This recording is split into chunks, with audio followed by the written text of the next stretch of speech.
Gwen. How have you been? I haven't seen you for a while. Good.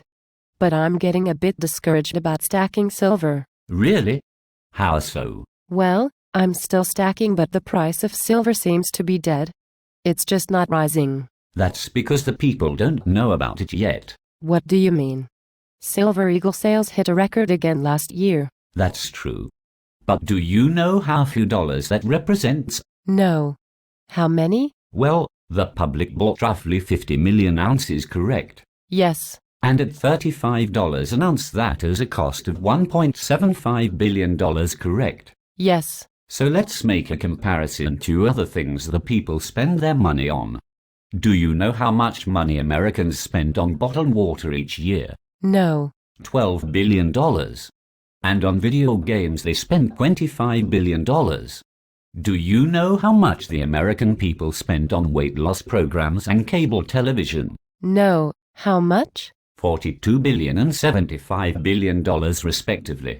How much would you guess they spend on cell phones and gambling? I don't know. Americans spend $250 billion per year on cell phones and $600 billion per year on gambling. You've got to be kidding me.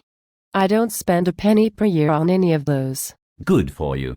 Neither do I, but if we add these all together it comes to $1 trillion worth of power the people have over the banksters. What do you mean? Are you familiar with L. Frank Baum's The Wizard of Oz? Of course, everyone knows that children's story. Well, what would you say, Gwen, if I told you that it wasn't a children's story at all, but a message to the American people about how they can take their country back from the wicked banksters? I would say, Peter, you've got to screw loose or have had one too many cappuccinos. Ha ha ha ha ha. No, actually, Gwen, I'm quite serious about it. The Wizard of Oz was not a children's story at all. It was a message about the power of silver. How so? Well, you know the story, right? Dorothy is caught in a tornado and lands in the land of Oz. When she seeks to find a way back to Kansas, she is told she must follow the yellow brick road. In other words, the golden road to meet the Wizard of Oz. Are you with me so far? Yes. So there is this wizard at the end of the road of gold who can show her how to get back to Kansas. But on the way she meets the Scarecrow, the Tin Man, and the Cowardly Lion. Yes.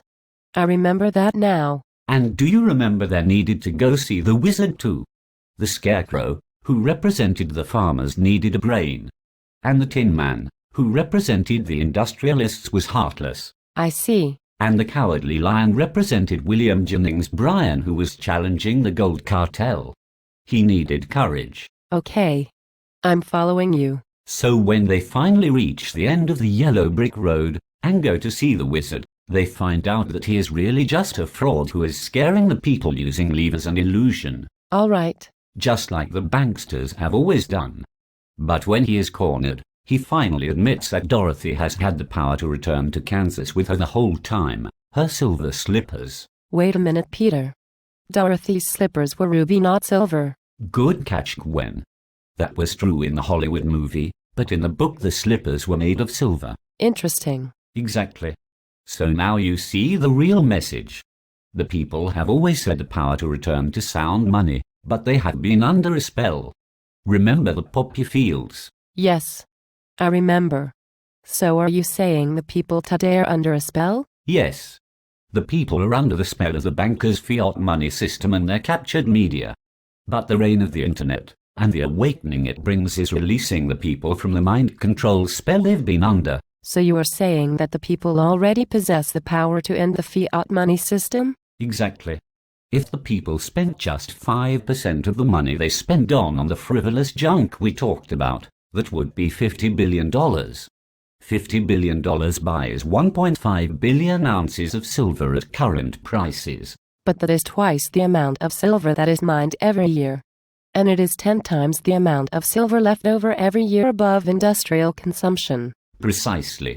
The price of silver would need to move tenfold immediately just to compensate for that type of shock. But if it did that, the world would realize that silver is real money and that fiat dollars are just pieces of paper? That's it, Gwen. You've got it. So what are you going to do about it now that you know? I'm going to convince every person I can to stick physical silver. and help end the reign of the evil banksters. Precisely. Goodbye.